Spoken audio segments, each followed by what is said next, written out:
မင်္ဂလာပါအခုအမောင်းစင်းလောက်ပြပေးချင်တာကတော့ဒီ Helbat Bad Hero ပေါ့နော် Helbat Man ပေါ့နော်ဒီကောင်လေးတွေ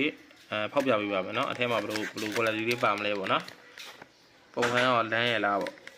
ကဲစမ်းကြည့်လာမယ်နော်အနေအခုလိုချင်တဲ့အကြောင်းလေးရွေးလာမှာအခုကတော့ဒီအမဲလိုချင်တာကွာအနောက်ကအဖြူလေးလိုချင်တယ်ချင်တဲ့အကြောင်းပေါက်လဲရပါတယ်ကဲဘာအောင်ပါမလဲโอเคအောင်ပါပဲဒီနေ့အောင်ပါပါတယ်အဲ့မှာတော့ဘာမှမရှိတော့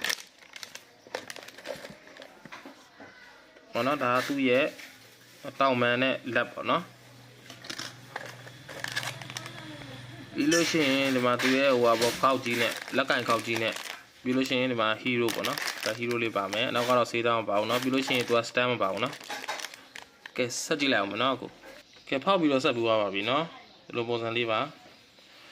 သူ့အမာလေးမှာလည်းစေးသားငွေရောင်လေးတွေပါတယ်เนาะတော်တော်ဒီလေးလောက်ထားတဲ့ပုံစံပါပဲဗျface paint လေးလည်းမစိုးဘူးเนาะအဲ့ဒါဘာညာမပါဘူး body paint လေးလည်းကောင်းတယ်เนาะသူကဒီမှာနောက်ပေါ့เนาะနောက်ကကြတော့တောင်မန်ကြီးရဲ့လိုပေါ့လက်ကြီးရပါမယ်เนาะပြီးရင်လက်ကင်ကောက်ကြီးပါမယ်เนาะပြီးလို့ရှိရင်ဒီအပေါ်ကနေသူ့ရဲ့ညနေဖုံးလေးတက်လို့ရတယ်เนาะ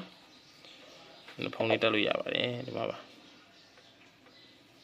သူကပေါ့နော်အခမ်းပြားလေးတွေပါတဲ့အတွက်ပေါ့နော်အခမ်းပြားလေးတွေလိုချင်လဲဝယ်လို့ရပါတယ်ဒီမှာပါဒါမျိုးလေးတွေပါအချီအောင်လေးတွေရမယ်ဈေးက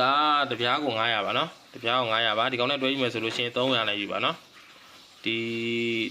ဟိုပါဟို blind bag ထုတ်ရယ် blind bag ထုတ်ယူလို့ရှိရင်ဒီကောင်တပြားယူလို့ရတယ်နော်ဒီကောင်တပြားကို300နဲ့ယူနော်အဲ့ဒါလာပြပြပေးတာပါ